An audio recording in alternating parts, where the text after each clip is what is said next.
back to my channel. I'm so excited for today's video because I just received a lot of new stuff that came in from StyleKorean as usual.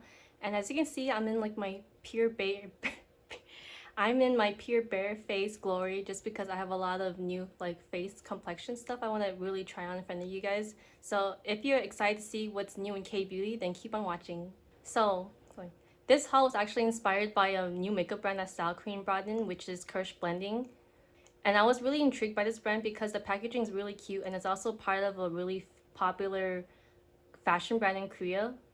However, when I was doing my research, I found that Kirsh Blending's makeup products aren't really talked about much in the Korean beauty space, much alone the English speaking. So I really wanted to be one of the first people on YouTube to try out these products and give my thoughts on them.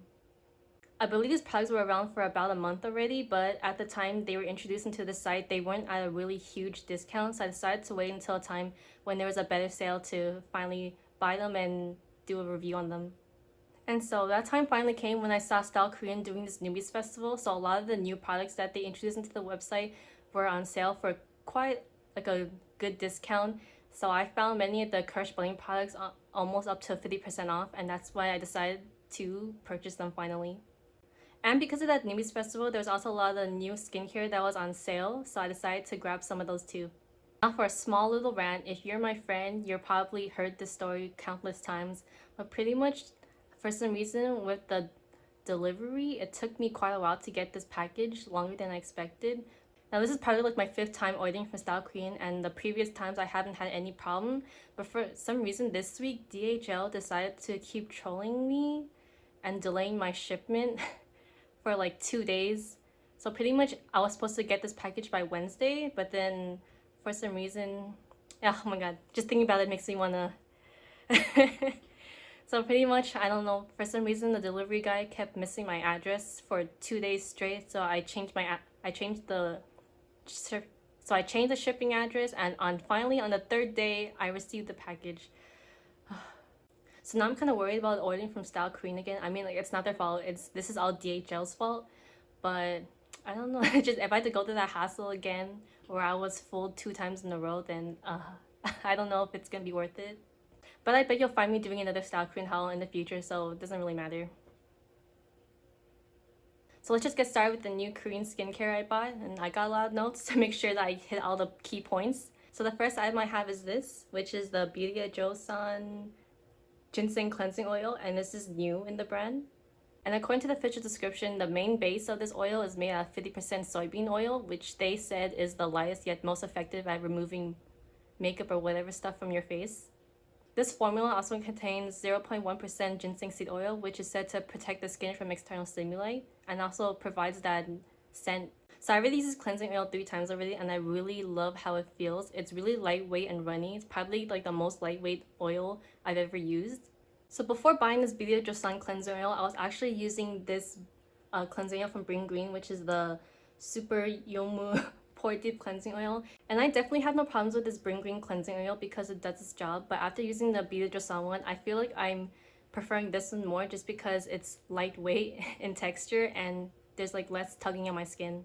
Overall, the Biome Joseon Ginseng Cleansing Oil is a really nice cleansing oil, and you can pretty much buy it from any website like Amazon or like its official website or StyleKorean. So if you ever see this on sale and you're looking for a cleansing oil, I highly recommend this one.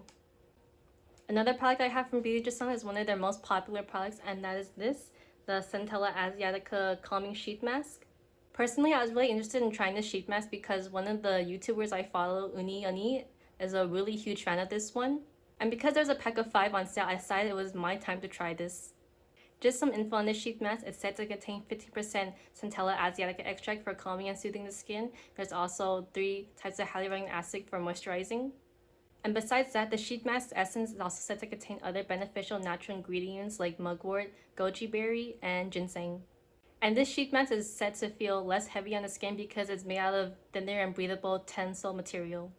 I will say that after using it, the essence will leave a tacky finish on your skin, which will take a while to absorb, but that seems to be my experience for most Korean sheet masks. But overall, I heard really great things about this sheet mask, so I can't wait to use up the 4 left I have. The next item I have is something from Korean hair care, which is something I never really explored myself, and this is the JennyHouse Self Up Volume Shampoo. I'm definitely not an expert when it comes to hair care. I pretty much go with like really generic basic brands. But recently, like the Japanese shampoo I bought, like from Krase Ichikami, was leaving my hair feeling really heavy and sticky. So I decided to find a new shampoo to use. And I was aware that StyleKorean actually has a lot of Korean hair care and body care in its website, but they always seem to be kind of a bit too pricey for me. But finally, I saw this one on sale and I decided to just try it out just because. Well, actually, I pretty much wanted to try the shampoo because its description sold me on how good it sounds. So this JennyHouse shampoo is pretty much a volumizing anti-hair loss shampoo for thin hair. I'm gonna have to read off my notes just because there's a lot of stuff to say about this shampoo. So one of its selling points is that it has marine vital volume energy, which adds vitality to your scalp and hair. And so that's pretty much 5 seaweed ingredients from the island of Jeju. There's also various ingredients for anti-hair loss and hair nourishment, which I'll show here on the screen. See, that's a lot, huh? It's also said to be free of 12 harmful ingredients, so it's sulfate-free, silicone-free. I used the shampoo 2 times already, and so far I've been really impressed by how it is, just in comparison with the Japanese one I used to own. First of all, I really love the grapefruit scent of this, and it also lathers up really well. And I was glad to find out that this shampoo didn't leave any sticky residue after a rinse and blow dry. I can't really say much about its volume or anti-hair loss effects just because I've only used it twice, but so far I really love how it feels on my hair. And actually I feel like the scalp's been feeling a lot less greasy than usual. So I'm looking forward to continue using this shampoo in the future. And finally, for the last skincare product is something new from Heimish, which is the Heimish Matcha Biome Oil-Free Calming Gel Moisturizer. So this is a new product in their already existing Matcha Biome line. And I pretty much wanted to try this just because I love anything matcha and I would never say no to adding a new gel moisturizer to my skincare collection, especially during hot times like this. So what this is, it's an oil-free calming gel moisturizer with a low pH of 5.5. And this moisturizer gel is said to be perfect for those who want to soothe their oily and dehydrated skin. And just like the other products in the Matcha Biome line, this is powered by matcha, full of vitamins and polyphenol and probiotics. Besides that, the formula is also said to contain anti-sebum P, which is really good for controlling the sebum production in your pores, which is why they probably promote it as good to wear under makeup. I'm actually wearing it right now. It's also said to leave a lightweight and non-sticky finish, and its formula is also vegan if you're into that. Here's how the gel moisturizer looks like, and it applies like this on the skin. I've really used this twice, so it definitely doesn't leave a non-sticky finish, and it absorbs really quickly. The only downside for me is that I thought that there would be an obvious matcha scent with this product, but that wasn't the case. It's actually just unscented, but you know, there's nothing wrong with that. And finally, the moment I've been waiting for, I can finally get to the main event of this video, which is talking about Kirsh Blending makeup. So this is everything I bought from the Kirsh Blending makeup line, from face to eye products. And there's also some other stuff like a concealer, a face powder, and a lip balm, but I didn't really feel like those were beneficial to add to my collection, so I just passed on those. So in this video, I won't be showing a full face of Kirsh Blending makeup, but probably like their most essential products. I'm just gonna go through these makeup products in the order I do my makeup, so eyes and then face. The first product I'm excited to try is this, the Kirsh Blending Sweet Dream Eye Palette, and this is in the shade Apple Dream. There are 2 other versions of this palette, and I decided to go with number 1 just because number 3 is a bit too orange for me, and number 2, Peach Dream, is really cute, but it's something that I really own a lot of, which is like peachy or light colored tones. So Apple Dream seemed like a fun palette to play with. Here are the arm swatches for this eyeshadow palette. So the first shade we have is Dazzling Ice, which is a colorful silver glitter. Apple Blossom is a semi-matte shade that's a pastel strawberry milk pink. Pink Leaf is another semi-matte that's a toned down coral pink. Vintage Red is a clear pink based opal glitter. Dry Rose is a semi-matte calm and mellow rose point color. Nutty Cream is a golden shimmer shade. Dazzling Apple is a fine gold shimmer shade with a red base. Almond Cookie is a golden brown shimmer shade. And last is Chocosi, which is a semi-matte cocoa deep brown shade. I was thinking that it'd be fun to do a quick and easy eyeshadow look using this palette on camera for you guys, so let's go. Starting off with the base color, I used the lightest matte shade in this palette, which is Apple Blossom. Then for the main color, I went with the shimmery Almond Cookie all over my lid. Then for some depth, I used Dry Rose for the outer corners of my eyelid. I decided to use Vintage Red as a topper for my eyelid since its base is pretty sheer. Then I used Chocosi to only deepen the tail eye and triangle zone, and I kind of put too much here, so I had to clean up the fallout afterwards. With the shimmer shade Nutty Cream, I applied that on the Aegasol area underneath my eye. And just for extra dimension, I used Dazzling Eyes only on the middle of my upper eyelid. Anyways, my first impressions about this eyeshadow palette is that I was not expecting this much pigment for a Korean eyeshadow palette. The footage you just saw was me using the eyeshadow palette for the first time, and there were some parts where I realized I put on too much eyeshadow, so I did see some fallout just because I'm not used to Korean eyeshadows picking up that much pigment. So I was kind of taken aback about how much product my eyeshadow brush picked up. I would say that these matches are really smooth and pigmented compared to other brands I've used, so like Etude or Romand. I found that those are like more sheer, so they allow for more buildup, but this is like, damn. Like when it comes to Korean eyeshadows, I find myself going back in for more if I don't think it's pigmented enough, but this is pretty much just like one swipe and you're done. I can also say that the shimmers in this palette are also really pigmented too. I think this is probably one of the most pigmented Korean eyeshadow palettes I've ever owned, probably up there with like Clio. So if you want a colorful palette with lots of pigment in your collection, I would suggest checking out Kirsh Blending.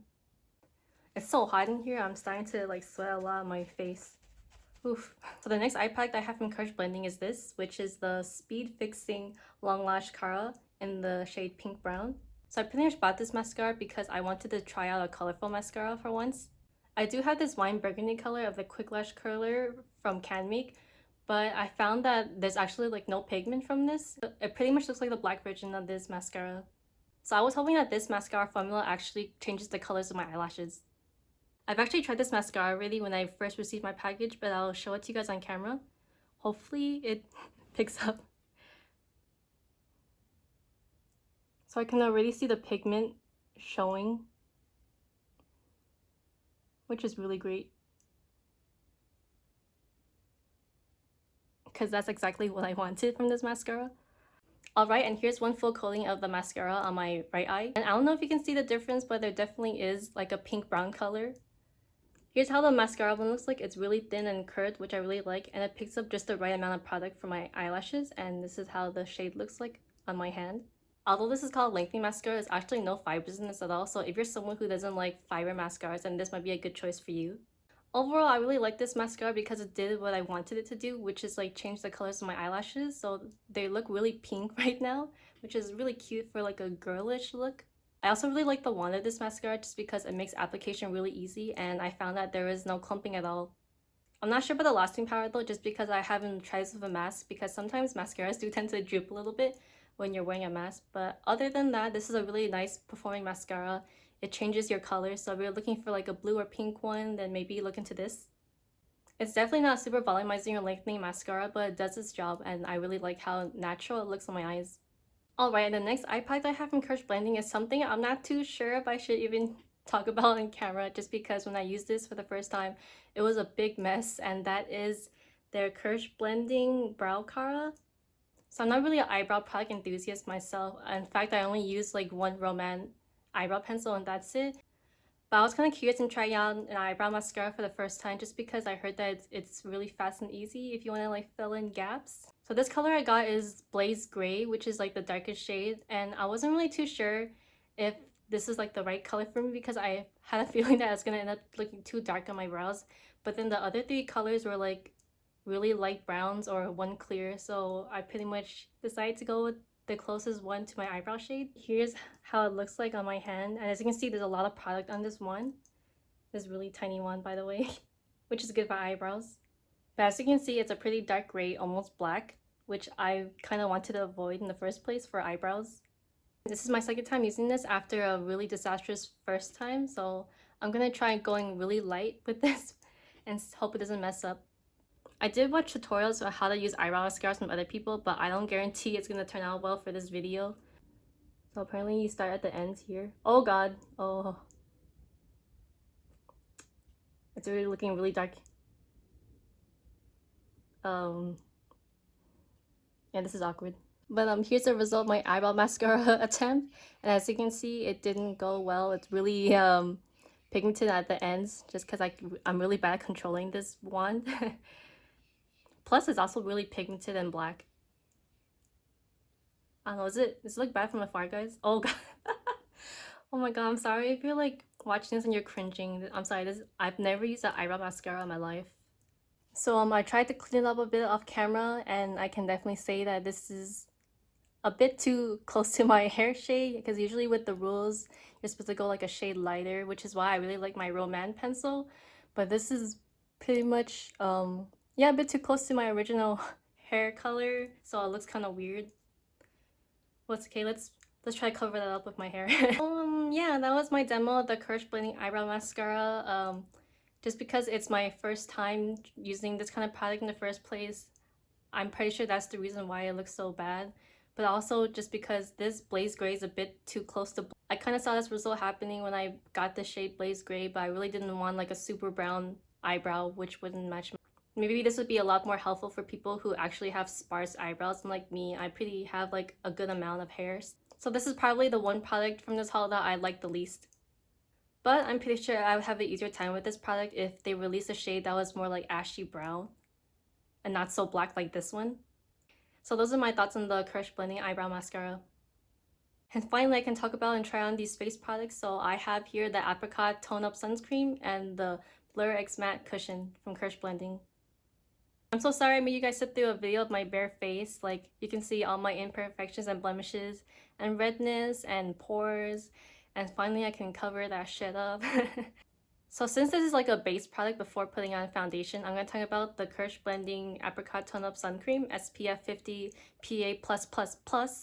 And I pretty much bought this because I wanted to join in the tone up cream hype, which started ever since COVID started and people wanted to wear less foundation. According to the official description, this is a tone up cream that makes your skin look healthy and bright. There's also a lot of good ingredients in there. It's said to have a triple functionality of being a whitening product, anti-wrinkle, and UV protection. They also claim the light beige watery texture is perfect for those who are shades 21 to 23 and complements any skin tone, warm or cool. So here's how the tone up sun cream actually looks like, and it's a really nice scent, not too overpowering. And on my hand, it comes out like this. So you can, I don't know if you guys can see, but it is slightly tinted like it says. And you generally don't want to use too much because a little goes a long way, as you can see here. The tone up sun cream said to leave a matte finish, but I find it more to be like semi-matte just because it does have like that glowing effect, and I do feel like a little bit of that dewiness. I'm gonna actually demo the sun cream for like my cheeks only because I do have sunscreen on, but I didn't put it purposely on my nose and cheek just for demo purposes. So I saw this tip from Sue Beauty, you know, you just want to rub it on your hand first. So you have just the right amount, and then you want to like just dot. See, as you can see, it's already brightening and correcting my skin tone. There's a lot of redness going on here. Spread it around and then pat it and blend. Get some on the nose. So here's the tone up cream applied to my skin. As you can see, there is some kind of dewiness going on, and I do have like a lot of product left in my hand, so I really use like a little bit. Can you guys see the difference? This is one side look brighter? Might be kind of hard to tell with the lighting. On camera, the difference might be kind of hard to see, but when I have this whole thing on my face, I can definitely see like a brightened and more even complexion. From what I heard about tone up cream, you have to be really careful about the skincare you layer on before it, or else it might end up like a big mess. So for this side only, I only had toner and that Heimish moisturizing gel, and it seems to work well with that. I actually went out with a full face of this tone up sun cream with a mask and everything. And when I came back home, I was glad to see that it didn't rub off at all on my mask, probably because it's more like a skincare than foundation. And because it's technically a sunscreen, I wanted to see if you could layer it on without any problems. So in this footage, I'm reapplying the sun cream on my face, and there seems to be no problems with it blending into my skin. Since this is only just a tone up sun cream, there isn't really much coverage when it comes to this product. Although it did balance out my overall redness on my face, it still didn't cover like my blemishes, as you can see here. And there's a really nasty blemish on this side. So let's see if this tone up sun cream works out with Kirsh Blending's Blur X Matte Cushion. So here's Kirsh Blending's Cushion Foundation, and as you can see, it's really cute. There's like a cherry embossing at the front. And this is in the shade 02 Pale Ivory, and it's said to be for skin tones 17 and 19. There's actually 5 available shades for this cushion foundation, and I just went with Pale Ivory just because I felt like 21 would probably be a tad too dark for me based on like my previous experiences with cushion foundations. So according to the official description of this cushion, it's said to have like a light silky texture that leaves a matte finish. So let's put that to the test, shall we? Here's the inside. It's really cute with this sponge. The sponge has cherries on it, guys. And I'm really excited to try this out just because I've been waiting since Friday and it's Sunday right now. So as always, just peel it off. I really hope this shade matches me. The inside has a cherry too. And right when I opened it, I smelled like a really sweet scent. So, oh, sorry. That smells really good. But if you don't like fragranted makeup, then you probably would not like this. Just a note. Before putting this on my face, let's just do a nice finger swatch. And I'll compare it to the other Romance cushions. Ooh. Okay, I think this is a fit. Here's Kirsh Blending Pale Ivory. Ooh, yeah, that looks nice. And now let me just get the two other Romance New Zero cushions I own. Here's the Romance cushion I'm currently using, which is in the shade Pure 21. So here's that in comparison to the Kirsh Blending. And it's definitely a lot more pink and cool toned. And the next swatch I have is number 3, Natural 21 from Romance. I love using cushions for the first time. There's just so much product that comes out. So what you want to do following Korean YouTubers is like squeeze out the excess on this part. And then let's just see how well it goes. Ooh! Ooh, it really does match. So I'm not expecting this to be like a higher coverage. I'm in like a medium to heavy, what's it called? I'm not expecting it to be like a really strong coverage foundation just because it did not advertise that at all. But it's already looking really natural on my skin from the first layer.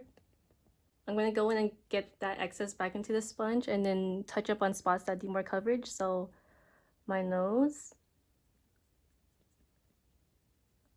and probably this area.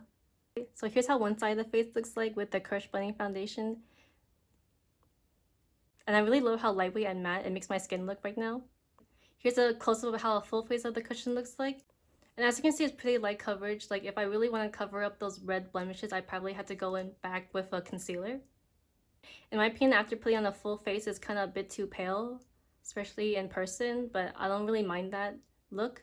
But I would rather take this super pale brighten up look than like looking too warm and yellow from a regular 21 shade. A few minutes later. Well, actually, I really wanted to love this cushion foundation just because I spent money on it. But right now, like I'm feeling kind of lightheaded from the scent. Like I guess I didn't expect the candy scent to linger on my skin this long. It's kind of messing with my brain right now, you know. So because of the lingering candy scent, I'm not sure if this cushion foundation is right for me anymore. Which is a bummer because I really did want to love it. It's also kind of weird because this is also scented too, but it doesn't seem to affect me at all. But for some reason, this one is, I guess, is a lot stronger.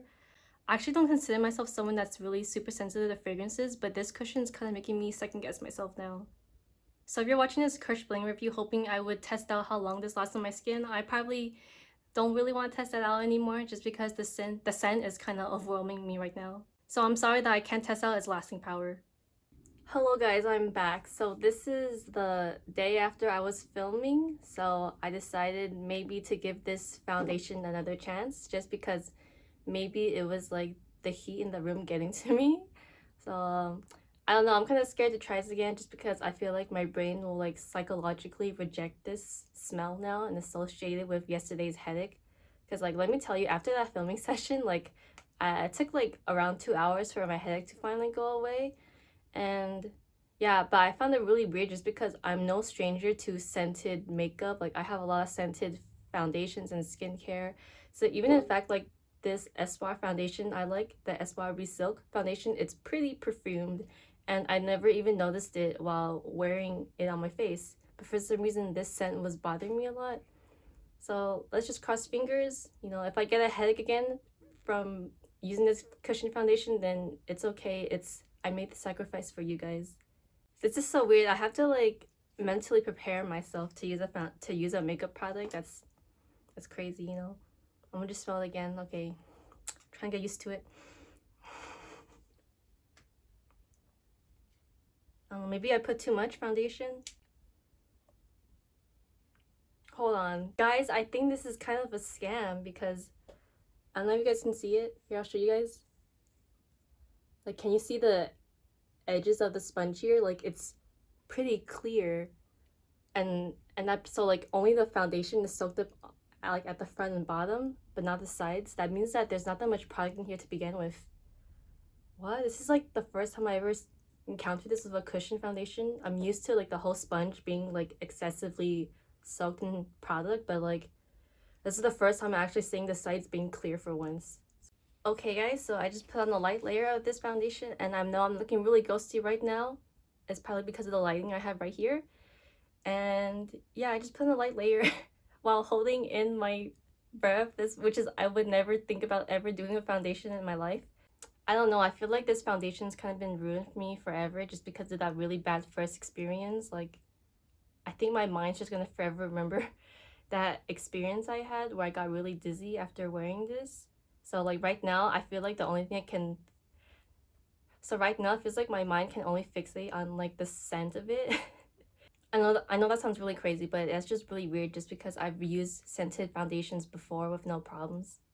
I mean, I'm mainly sad about this cushion foundation not working so well for me just because I did pay like $17.60 for it, and that is kind of like the average price of cushion foundations these days, but you know, money's still money. Like, no one wants a failed product in their haul, you know? You know, now that my mind's a bit clearer and I have more time to look at my face in the mirror, I do think that this shade Pale Ivory is not the match that I thought it was yesterday when I was filming for the first time. So yeah, I feel like this is a bit too pale for me, which is a shocker. I know usually when I buy the basic normal 21 shade from any brand, I sometimes find it a bit too dark for me. So that's why I decided to go like a shade lighter this time so I don't deal with that problem. But for once, I think I'm dealing with a foundation that's too light for my skin. I feel like this is kind of punishment for me for spending so much on makeup, especially like foundation when usually I don't even wake up early enough to put on a full face of makeup before I leave the house for work. So I think this is like a sign for me to stop spending money on trying out new foundations.